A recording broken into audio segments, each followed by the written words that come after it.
Anggraini dari kelas 12 MIPA 1. Saat ini kita akan menjelaskan tentang spektrum gelombang elektromagnetik yang akan sangat mudah teman-teman pahami, terutama bagi teman-teman yang saat ini berada di kelas 12 SMA. Baiklah teman-teman, kita mulai dari bagian pertama, yaitu pengertian gelombang elektromagnetik. Nah, tentu teman-teman sudah sering mendengar istilah gelombang elektromagnetik. Sebelumnya, gelombang elektromagnetik adalah jenis gelombang yang terdiri dari dua bidang, yaitu bidang listrik atau elektro dan bidang magnetik, sehingga tidak memerlukan medium untuk merambat. Selanjutnya, gelombang elektromagnetik itu adalah gelombang yang dipancarkan oleh sinar matahari ketika menembus atmosfer bumi, di mana gelombang yang dipancarkan oleh sinar matahari itu dia dalam bentuk paket energi. Baiklah, kita lanjutkan bagian kedua, yaitu teori Maxwell. Maxwell telah menemukan bahwa perubahan medan listrik dan perubahan medan magnet menghasilkan gelombang medan listrik dan gelombang medan magnet yang dapat merambat di ruang hampa. Gelombang medan listrik disimbolkan dengan E dan gelombang medan magnet disimbolkan dengan B, dikenal dengan sebutan gelombang elektromagnetik. Maxwell pun mengemukakan sebuah hipotesis, yaitu karena perubahan medan magnet dapat menimbulkan medan listrik, sebaiknya medan listrik pun akan dapat menimbulkan perubahan medan magnet. Lanjut pada sifat dari gelombang elektromagnetik, yang pertama adalah gelombang elektromagnetik dapat merambat dalam ruang hampa. Tidak semua gelombang dapat merambat melalui ruang hampa, contohnya gelombang bunyi. Itu kan tidak dapat merambat melalui ruang hampa, tetapi gelombang elektromagnetik dapat merambat melalui ruang hampa, yaitu dengan kelajuan 3 × 10⁸ meter per sekon. Yang kedua, gelombang elektromagnetik merupakan gelombang transversal, yaitu arah getar tegak lurus dengan arah perambatannya. Kemudian yang selanjutnya, gelombang elektromagnetik dapat mengalami polarisasi, refleksi atau pemantulan, refraksi atau pembiasan, interferensi, dan difraksi atau lenturan.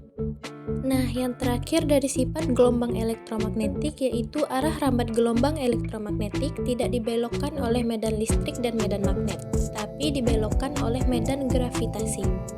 Baiklah, selanjutnya di sini kita akan mengurutkan gelombang elektromagnetik berdasarkan frekuensi terkecil sampai frekuensi terbesarnya.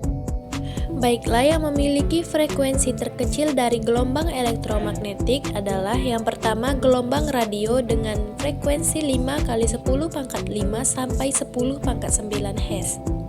Yang kedua yaitu gelombang mikro dengan frekuensi 3 × 10⁹ sampai 3 × 10⁻11 Hz. Yang ketiga yaitu inframerah dengan frekuensi 3 × 10⁻11 sampai 4 × 10⁻13 Hz. Selanjutnya yang keempat yaitu cahaya tampak dengan frekuensi 4 × 10⁻13 sampai 8 × 10⁻13 Hz.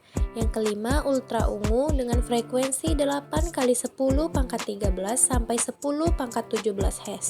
Yang keenam yaitu sinar X dengan frekuensi 3 × 10⁻13 sampai 5 × 10⁻19 Hz. Dan yang terakhir yaitu ada sinar gamma dengan frekuensi 10⁻18 sampai 10⁻22 Hz. Pada gambar ini, teman-teman bisa melihat grafik yang sudah saya buat yang bisa menggambarkan gelombang elektromagnetik berdasarkan frekuensi terkecil sampai frekuensi terbesarnya. Baiklah, selanjutnya kita akan kembali mengurutkan gelombang elektromagnetik, tetapi ini berdasarkan panjang gelombangnya dari yang terkecil sampai yang terbesar. Gelombang elektromagnetik dengan panjang gelombang terkecil yaitu pada sinar gamma yang memiliki panjang gelombang sebesar 10⁻³ nanometer. Yang kedua ada sinar X dengan panjang gelombang 10⁻⁴ nanometer. Yang ketiga ada ultra ungu dengan panjang gelombang 10 nanometer. Yang keempat ada cahaya tampak dengan panjang gelombang 10⁻³ nanometer. Yang kelima ada inframerah dengan panjang gelombang 10⁻⁵ nanometer.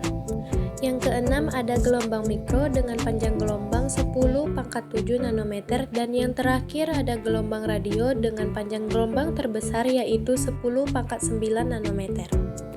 Baiklah, kita sudah sampai di materi terakhir yaitu penerapan dan fungsi dari masing-masing gelombang elektromagnetik. Yang pertama ada gelombang radio. Gelombang radio ini digunakan untuk mentransmisikan sinyal pada jarak jauh atau untuk komunikasi radio dan televisi. Yang kedua yaitu ada gelombang mikro. Gelombang mikro ini digunakan untuk komunikasi radar dan microwave. Yang ketiga ada sinar inframerah. Sinar inframerah ini digunakan untuk foto inframerah ataupun remote control. Selanjutnya yang keempat yaitu ada sinar tampak. Sinar tampak ini berguna untuk fotosintesis pada tumbuhan. Yang kelima ada sinar ultraviolet. Sinar ultraviolet ini digunakan untuk menentukan kandungan suatu bahan dan digunakan juga pada lampu merah. Selanjutnya yang keenam ada sinar X. Sinar X ini digunakan untuk mendeteksi organ-organ tubuh bagian dalam dan mengambil gambar tulang dalam tubuh. Contohnya seperti foto ronsen. Dan yang terakhir ada sinar gamma. Sinar gamma ini digunakan untuk membunuh sel kanker. Baiklah teman-teman, kita sudah sampai di akhir video. Kita akhiri pembahasan di video ini. Terima kasih buat teman-teman yang sudah menonton. See you, bye-bye.